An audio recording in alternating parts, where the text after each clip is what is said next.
자, 옛사람과 새사람의 차이. 자, 옛사람과 새사람의 차이. 자, 이 제목 가지고 오늘 말씀의 은혜를 나누도록 하겠습니다. 예수를 믿고 옛사람을 버리고 뚜렷한 새사람으로 변화의 삶을 살았던 대표적인 인물이 바로 김익두 목사님이 될 것입니다. 자, 이분은 이제 1874년 11월 3일생이에요. 그러니까 19세기 사람이에요. 황해도 안악군에서 태어났습니다. 6살 때부터 시작해서 한문 신동으로 유명했습니다. 10살 때까지 웬만한 한문으로 된 거는 다 읽었다고 그래요. 천재예요. 그래서 기대를 한껏 받고 과거 시험을 보게 됩니다. 19세기니까 과거 시험이 있었죠. 과거 시험에서 보기 좋게 낙방합니다. 근데 이 충격을 받은 이 아버님이 갑자기 돌아가셔요. 이후에 이 세상 물정 모르는 이 김익두, 친구의 빚 보증을 잘못 써가지고 사기당해요. 자, 연타석으로 시련을 맞이합니다. 이 좋은 쪽으로 빠지면 되는데 사람이 이 연타석으로 시련을 겪게 되니까 이게 나쁜 쪽으로 빠져요. 방탕한 생활을 시작합니다. 시장에 가가지고 뭐 사람들에게 행패 부리고 밤낮으로 막 술 마시는 술주정뱅이 생활을 시작합니다. 이 사람들이 이 사람을 어떻게 불렀냐? 안악골 호랑이, 망나니 이렇게 불렀어요. 그리고 집을 났으면 반드시 이렇게 속으로 기도했대요. 제발 오늘만은 김익두 안 만나게 하옵소서. 그만큼 무섭고 피하고 싶은 존재였어요. 근데 이 사람이 일생일대의 변화를 경험하는 계기가 찾아와요. 우연히 길을 가는 가운데 선교사가 전도지 한 장을 건넵니다. 그 전도지에 뭐라고 써져 있나니까 인생은 무엇인가? 인생은 무엇인가? 이런 글귀와 함께 성경 구절이 적혀 있었어요. 방탕한 생활을 하기는 했는데 평소 이제 인생에 대해서 굉장히 이제 고민을 많이 하던 김익두, 전도지의 마음에 끌리게 돼요. 이후에 이제 참 친한 친구가 있었는데 박태환이라고 하는 친구가 찾아와서 금산교회에서 부흥성회가 열리니까 우리 가서 은혜 받으러 가자 제의합니다. 마침 그 전도지를 받고 마음에 이제 이렇게 끌림을 받고 있던 차였기 때문에 친구가 또 데리고 가니까 흔쾌히 따라갔어요. 그리고 이제 부흥 집회에서 이제 영생이라고 하는 제목의 설교를 듣게 되는데 거기서 깨집니다. 그리고 이제 예수를 믿게 돼요. 자, 그 이후에 이제 이전에 저질렀던 악행과 잘못들을 철저히 회개합니다. 어느 정도로 회개하냐면 사람들 일일이 다 찾아가요. 누구시 제가 막말했죠. 제가 주먹을 휘둘렀죠. 제가 욕을 했죠. 다 찾아가서 사과합니다. 그리고 예수 그리스도를 전도하는 사람으로 바뀝니다. 자, 하지만 이 깡패였던 이 망나니, 개망나니 같은 사람이 전도자로 변했다 그러니까 사람들이 고운 시선으로 안 봐요. 김익두 저거 미쳤다고, 귀신 씌었다고 이렇게 하면서 그동안에 당했던 안갚음을 하기 시작합니다. 너 나한테 욕했지. 니 예수 믿는다고, 니 교회 나간다고 욕을 막 해댑니다. 그리고 심지어는 김익두를 때리기까지 합니다. 놀랍게도 변화를 제대로 맞이한 김익두 다 맞습니다. 욕 다 얻어먹고 참아요. 자, 특이한 일이 하나 있었는데 과거에 그 술주정뱅이 망나니로 있을 때 친했던 기생이 있었는데 기생 둘이 있었어요. 이 기생 둘을 전도합니다. 근데 전도에 성공해요. 얼마나 기뻤던지. 그래, 기생들아, 이제 나하고 이별주 한잔 하자. 이별주 한잔 했다가 하나님이 때려버렸는데 전기 스파크가 일어나듯이 전기에 감전되듯이 해가지고 일주일 동안의 혼수 상태에 들어가요. 깨어나가지고 하나님 다시는 술 입에도 안 됩니다. 완전히 사람 변해요. 이후에 목사가 되기로 결심해서 평양신학교에 들어갑니다. 그리고 1911년에 목사 안수를 받아요. 그리고 우리가 잘 아는 것처럼 20년 동안에 온 전국을 돌아다니면서 부흥 집회를 엽니다. 수많은 사람들이 김익두 목사 때문에 예수님을 믿어요. 김익두 목사님, 우리 교단의 목사님입니다. 근데 강력한 치유의 역사를 많이 일으킨 분으로 유명하죠. 그리고 이 한 사람이 150개의 교회를 세웁니다. 그리고 76세 나이로 6.25 때 순교까지 합니다. 제가 여러분들이 잘 아는 김익두 목사님을 왜 소개하느냐? 여러분, 이 질문을 제가 드리면서 오늘 시작할게요. 여러분, 우리는 예수 믿고 얼마나 변했습니까? 여러분, 예수 얼마나 믿으셨어요? 과연 나에게 예수 믿는 사람으로서의 진정한 변화가 있습니까? 자, 오늘 이 질문 드리면서 오늘 말씀으로 들어가 볼게요. 자, 지난 주일까지 우리 예수 믿는 사람들은 법 아래에 있지 않다 그랬어요. 그럼 어디 아래에 있어요? 은혜 아래에 있자고 그랬잖아. 은혜 아래. 특별히 제가 좋아하는 단어예요. 전적인 은혜. 하나님의 전적인 은혜로 죄에서 해방됐고 구원받았기 때문에 예수 안에서 순종과 헌신의 삶을 사는 의의 종이 되어야 된다. 순종 없으면 가짜다. 분명 말씀드렸죠. 그래서 6장부터 로마서 6장부터 이제 뭐가 나오느냐면 성화예요. sanctification. 성화. 성화의 삶의 이야기가 나온다고. 자, 이제 오늘 본문으로 이제 바로 들어가 봅시다. 7장. 이 7장 전체는 어떤 말씀이냐면 이미 구원받은 성도들에게 율법의 역할이 뭐냐 하는 거예요. 율법. 자, 로마서 가운데 7장이 가장 난해하고 뛰어넘어가기가 힘든 것이에요. 오늘만 넘어가면 그 다음에 하산 내려갑니다. 자, 우리 잘 한번 올라가 봅시다. 자, 예수님을 믿는 사람이든지 믿지 않는 사람든지 간에 예수님을 확실히 만나지 못하면, 여러분, 예수 믿는 사람들 가운데도 예수님을 확실히 못 만난 사람들 있어요. 또 예수 안 믿는 사람들 같이 있잖아요. 자, 이런 사람들에게 있어서 가장 중요한 규범이 뭐냐면 율법입니다. 이런 사람들은 전부 율법에 매여 있는 사람들이에요. 나는 율법하고 상관없는데 라고 하는 분이 계실지 몰라요. 그 예수 믿는 사람 중에 그런 사람이 있어요. 예수 믿는 당신들이나 율법하고 관련했지 나하고는 율법 관계없어 라고 말할지 몰라요. 근데 로마서 2장을 잘 읽어보면 이방인들에게도 율법이 있죠. 여러분, 예수 안 믿는 이방인들에게도 율법이 있습니다. 뭡니까 율법이? 양심이에요. 그 로마서 2장 14절에서 15절에 보면 이방인들은 율법이 양심이라고 나와 있어요. 말씀이. 이 이방인들은 양심이 율법에 대해서 하라 하지 말라 이 구속을 당해요. 우리 마음속에 들려오는 이 양심의 목소리, 너 그래서 되겠냐? 너 그 따위 살아서 되겠어? 라고 하는 이 양심의 목소리, 이게 율법의 기능으로서 참 본질상 참 유사해요.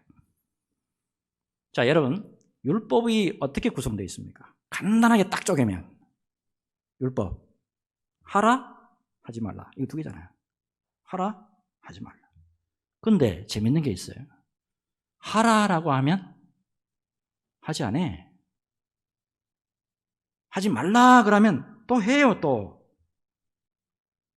자, 이렇게 해서 율법의 정죄를 받았습니다. 너 그래서 되겠냐고. 분명히 하나님의 말씀에 이거 하라 그랬잖아요. 분명히 하나님의 말씀 이거 하지 말라 그랬잖아요. 근데 네가 예수 믿는 성도냐? 그러고도 중직자냐고. 그러고도 네가 목사냐고. 이렇게 이제 딱 마귀가 치고 들어오면 어때요? 힘이 쫙 빠지죠. 양심의 가책이 느껴지잖아요. 그래서 절망까지 가요. 아이고, 나 안 되나 보다. 그런 분 계시더라고. 목사님, 나 안 되나 봐요. 이제 이런 분도 있더라고. 이제 근데 어느 날, 오늘 이 말씀이 비유 말씀이에요. 이 로마서 7장 말씀이 어려운데 이 비유 말씀이라고. 근데 어느 날 우리가요, 예수님이라고 하는 오늘 본문에 나오는 이 비유죠. 이 새로운 남편을 만나게 된단 말이야. 그동안의 남편은 뭐냐면 아주 엄격한 남편이야. 이게 꼼짝도 못해. 그냥 막 하락하면 해야 되고, 하지 말라 하면 안 해야 돼. 막 그런 남편이에요. 그런데 새로운 남편 예수님을 만났다 이 말이야. 이해가 되시죠? 이제부터는 율법하고 상관없이 이제 예수님하고 사는 거예요. 이제 새로운 남편. 자, 다시 말씀드리면 율법이라고 하는 남편은 이제 죽었어요. 이제. 자, 근데 사도 바울이 굉장히 어렵게 말씀을 써놨어요. 좀 쉽게 좀 해놓으면 좋은데 쉽게 풀어드릴게요. 자, 근데 이 성경이 말씀하는 것은 그럼에도 불구하고 사실상 율법 자체는 죽은 게 아니래요. 이 4절을 잘 보십시오. 이 4절을 이해하시면 이제 풀립니다. 자, 그러므로 내 형제들아 너희도 그리스도의 몸으로 말미암아 율법에 대하여 죽임을 당하였으니, 율법이 죽었다 그렇게 말하지 않고 어떻게 말해요? 율법에 대하여 내가 죽었다 이렇게 말한단 말이에요. 아유, 어려워요. 그죠? 이는 다르니 곧 죽은 자 가운데서 살아나신 이에게 가서 우리가 하나님을 위하여 열매를 맺게 하려 함이라. 자, 이 말씀이 무슨 말씀이냐면 율법의 기능 자체는 아직 살아있다 이 말이에요.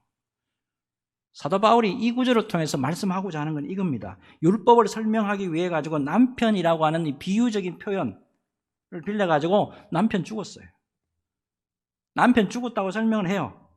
근데 율법 자체가 죽은 게 아니고 사실은 우리가 율법에 대해서 죽었다 이렇게 표현하고 있단 말이에요. 자, 좀 더 쉽게 설명해 드릴게요. 우리가 예수 믿을 때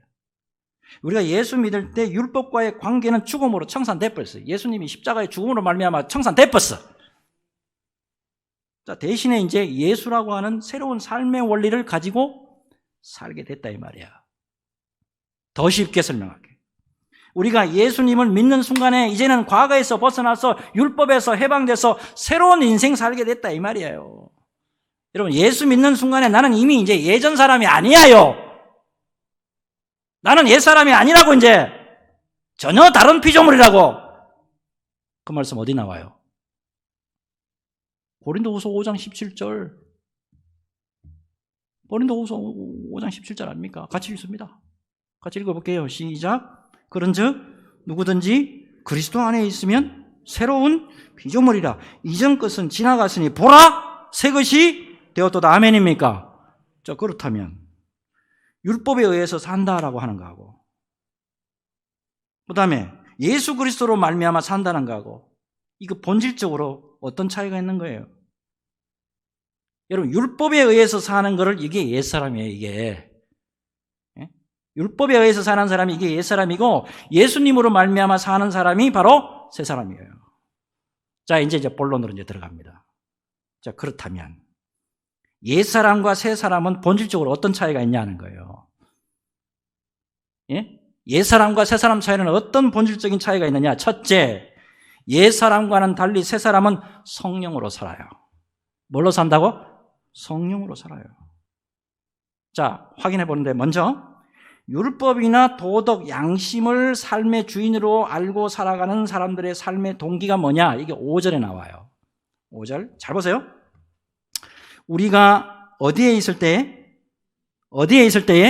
육신에 있을 때에는 율법으로 말미암는 죄의 정욕이 우리 지체 중에 역사하여 우리로 사망을 위하여 열매를 맺게 하였더니 그랬어요. 이때 육체를 말하지 않아요. 이때 육신은 우리 거듭나기 전에 우리 속에 있는 부패한 본성을 말해요. 여러분, 우리 속에 성령으로 이렇게 지금 발라놓으니까, 뭐가 지금 안 튀어나오고 있지. 지금 다 부패한 본성이 다 있다고. 차 운전을 해볼까요? 차 운전 이야기. 잘 가고 있는데 앞에 갑자기 딱 누가 끼어들었어. 혈기 나요, 안 나요? 장장로님, 혈기 나요, 안 나요? 혈기 나죠? 갑자기 또 어때요? 집사님, 운전하다가 팍 들어오면 나도 모르게 뭐가 나오죠? X. 내 표현을 사실 좀 못하겠고 X 나와요, 안 나와요? 이게 옛사람의 특징이라는 거예요. 이게 다 있다고 우리한테. 자, 하지만 6절 딱 보면 새 사람은 달라. 6절 보면 새 사람은 달라요. 6절 봅시다. 잘 보세요. 우리 같이 읽읍시다. 이거 잘 읽으셔야 돼. 같이 읽습니다. 시작. 이제는 우리가 얽매였던 것에 대하여 죽었으므로 율법에서 벗어났으니 이러므로 우리가 영의 새로운 것으로 섬길 것이요 율법 조문에 묵은 것으로 아니할지니라. 아멘입니까? 여기 보면 영의 새로운 것 그랬어요. 영의 새로운 것. 옛사람의 삶의 동기는 뭐냐면 도덕과 양심이에요. 니 그래서 해도 되겠나 요거. 근데 예수 믿는 사람의 삶의 동기는 영의 새로운 거. 영의 새로운 거. 요거 성령에 의해서 산다는 거예요. 성령에 의해서. 여러분, 우리가 예수를 믿는 동시에 내 안에 성령이 임재하세요. 질문 드립니다. 여러분, 성령 받으셨어요? 이거 똑똑히 이야기해야 돼. 말씀을 대답해야 돼. 성령 받으셨어요? 예수를 구주라고 고백하는 사람은 다 성령을 받았다고 고린도전서 12장 3절에 제가 마르고 닳도록 말씀드렸죠?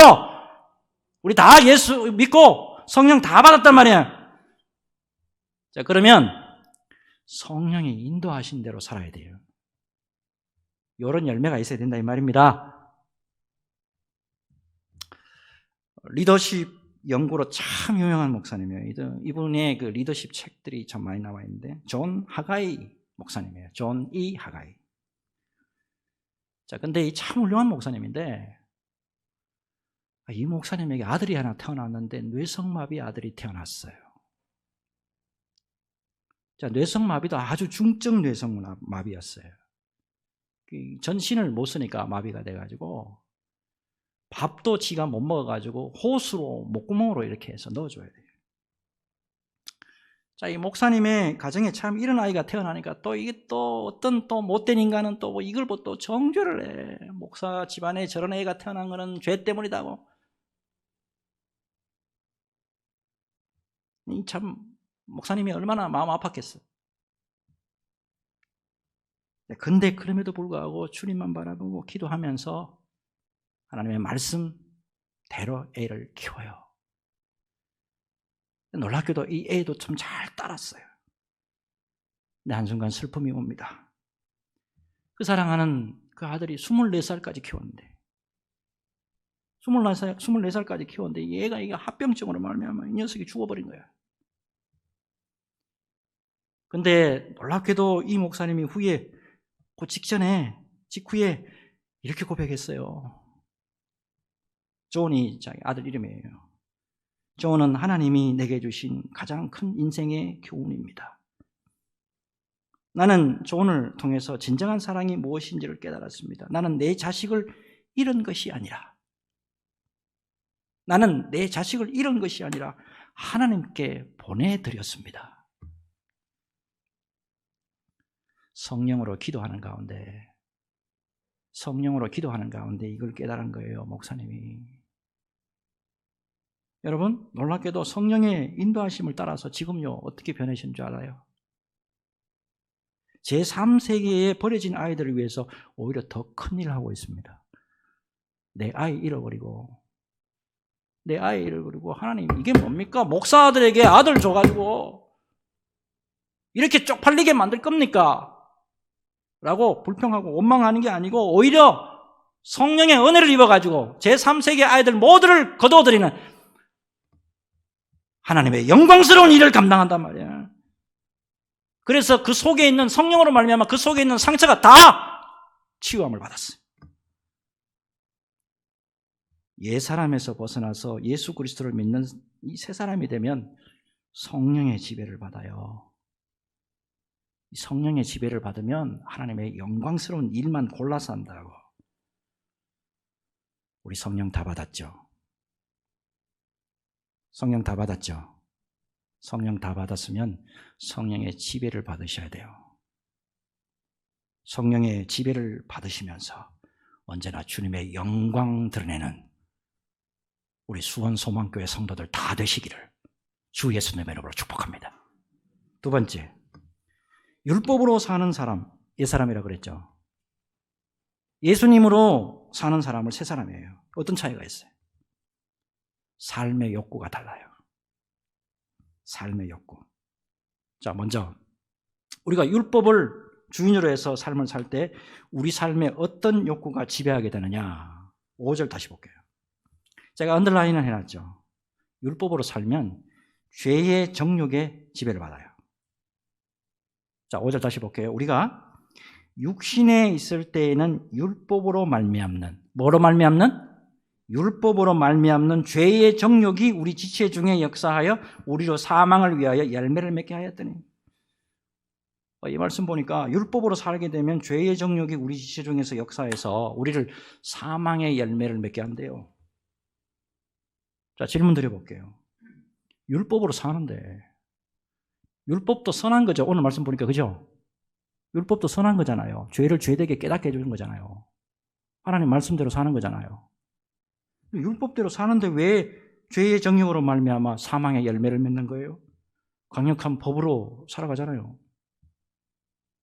자, 이게 비밀이 있습니다. 율법의 비밀. 자, 율법 다시 설명할게요. 율법에 두 가지가 있다고 그랬죠. 율법에는 하라, 하지 말라. 하라, 하지 말라. 재밌는 게 있는데 사실 이 하지 말라, 자, 명령 가운데 예를 들어서 더럽게 살지 말라. 예수 믿고 그렇게 더럽게 살지 마 라고 메시지를 듣는단 말이에요. 그러면 이상하게 내 본성 가운데 더러운 게 뭐지? 더럽게 살아도 괜찮지 않을까? 라고 하는 이상한 본능이 올라온대요. 불의하지 말라라고 하면, 불의하지 말라라고 하는 말씀을 듣게 되면 이상하게 불의를 시험해보고 불의를 한번 해볼까라고 하는 충동이 올라온대요. 악은 어떤 모양이라도 버려라 라고 하는 말씀을 들으면 그 악을 한번 알고 싶고, 악이 뭐지? 그 다음에 악에 대해서 참여하고 싶은 호기심이 올라온대요. 제가 이 말씀 드린 이유가 있습니다. 여러분, 우리 속에는 죄의 본성이 그대로 살아있어요. 그대로 살아있어요. 예수 믿기는 믿는데 새 사람이 됐는데도 불구하고 딱 경험해보면 알아요. 내가 다 경험해봤다고. 사람들 죄의 본성 올라올 때는 그냥 막 올라오더라니까. 그리고 율법을 알기는 아는데 다 못 지켜요. 우리가요. 그걸 말씀하는 거예요. 근데 예수님을 믿으면 새로운 삶의 욕구가 올라와 버려요. 그게 은혜예요. 그동안에는 나에게 그게 없었어. 근데 예수 믿으면 사랑의 욕구가 올라와요. 사랑의 욕구가. 죄의 정욕에 사로잡혀 사는 게 아니고 예수님 때문에 사랑한다니까. 장로님 솔직히 그렇잖아요. 속이 막 뒤집어질 때도 많은데 예수님 때문에 사랑하잖아. 맞죠? 집사님, 내 속에 막 그냥 막 부글부글 끓어올라. 근데 예수님 바라보니까, 십자가 바라보니까, 사랑 때문에 그 사람 정죄하지 아니하고 그 사람 오히려 눈물로 기도해 주잖아. 그렇죠? 이게 여러분 우리가 앞에서 이제 다 배운 거예요. 이게 로마서 5장 5절부터 8절까지. 로마서 5장 5절 보면 뭐래요? 소망이 우리를 부끄럽게 하지 아니하면 우리에게 주신 성령으로 말미암아 하나님의 사랑이 우리 마음에 부어받아. 하나님의 사랑이 우리 마음에 부어받아 되고 있으니까 원수도 사랑하는 거예요. 원수 위해서 눈물로 기도해 주는 거야. 더 중요한 말씀이 로마서 5장 8절이죠. 우리가 아직 죄인 되었을 때에 그리스도께서 우리를 위하여 죽으심으로 하나님께서 우리에게 대한 자기의 사랑을 확증하셨느니라. 예수를 믿음과 동시에 하나님의 사랑을 발견하는 거예요. 나와 전혀 상관없는 분이잖아요. 나와 전혀 상관없는 분이 나를 구원하려고, 나 한 사람 솔직히 한번 여러분의 가슴에 손을 얹고 얹어 생각해봐요. 얼마나 우리가 간사한 인간인가. 좋을 때는 이렇게 막 간슬게 다 빼줘. 기분 좀 나빠봐라. 그렇게 간사한 인간이잖아요. 근데 나를 위해서 예수님이 생명까지 내놨단 말이에요. 그 십자가 밑에서 놀라운 하나님의 사랑을 발견하는 게 되는 거예요. 그 사랑 발견하니까 우리가 예수 믿고 변한 거잖아요. 그 사랑이 무서워요, 여러분. 사랑이 정죄보다 무섭다고. 비견한 예가 있습니다. 자, 영화 이야기죠. 이게 1998년도 나온 영화예요. 미국의 로맨틱 코미디 영화. 자, 유명한 명배우죠. 잭 니콜슨. 이 사람이 주인공한 건데, 이보다 더 좋을 순 없다. 주인공 이름이 멜빈이라는 사람이에요. 멜빈. 근데 이 온갖 정신질병을 다 가지고 있어요. 또 이거. 참 인간이 뭐 이런 인간이 다 있는 거예요. 강박증, 결벽증, 폭언까지 막 해. 아무나 막 보면 막 기분 나쁘고 하면 막 아무나 붙들고 막 폭언 막 해. 여기 이제 여러분 그 포스터 잘 보세요. 영화 포스터 잘 보면 강아지를 안고 있는데 요 손을 봐요. 이게 맨손이 아니죠. 뭐예요? 비닐 장갑.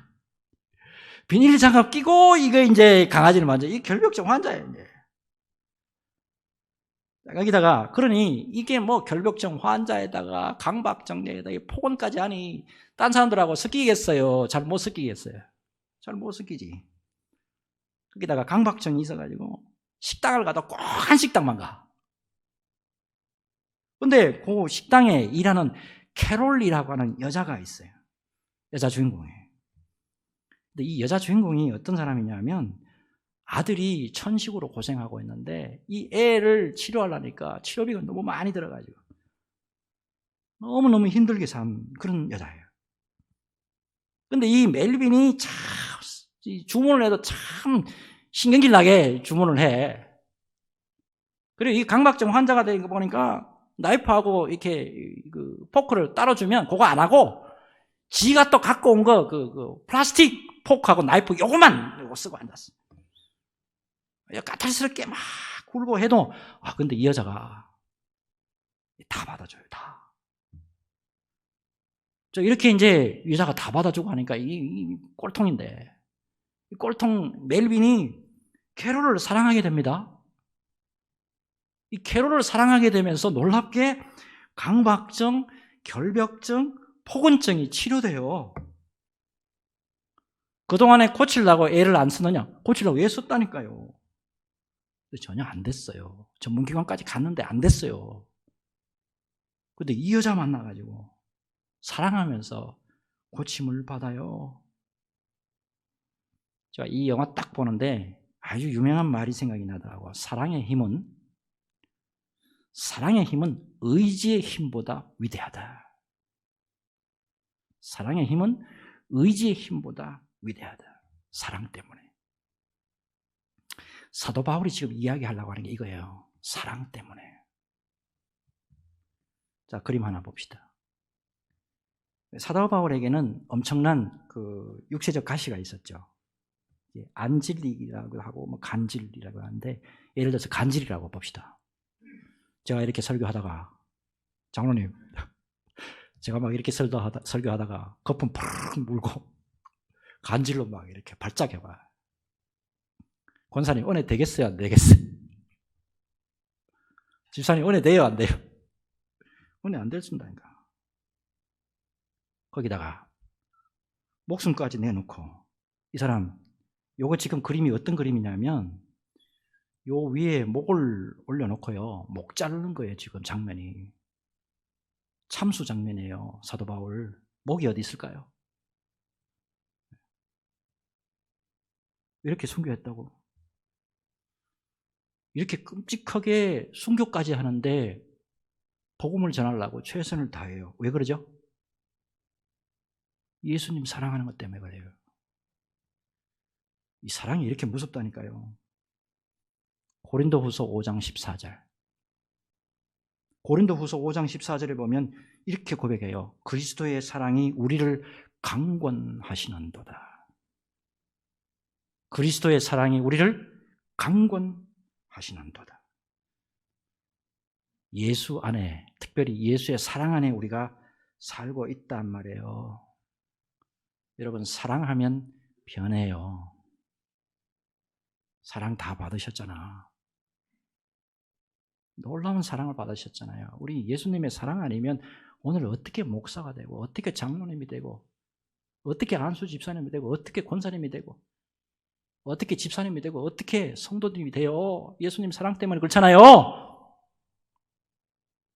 그렇다면 사랑의 사도가 돼서 사랑을 증거하고 예수 그리스도의 영광을 위하여 살아가는 저와 여러분들이 되어야 될 줄로 믿습니다.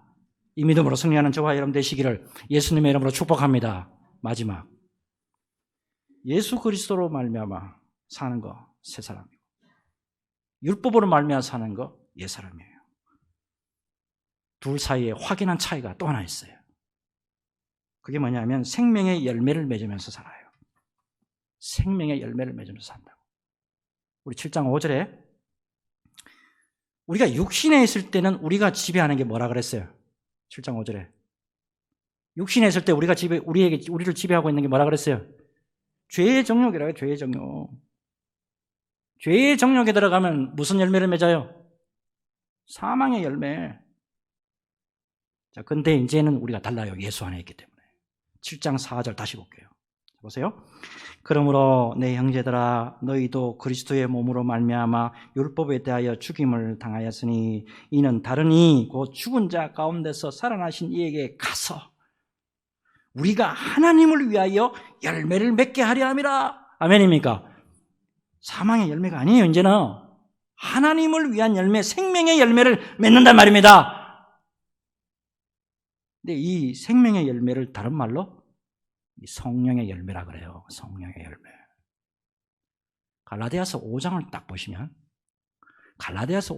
보시면 이게 사망의 열매, 생명의 열매 정확하게 나옵니다. 사망의 열매.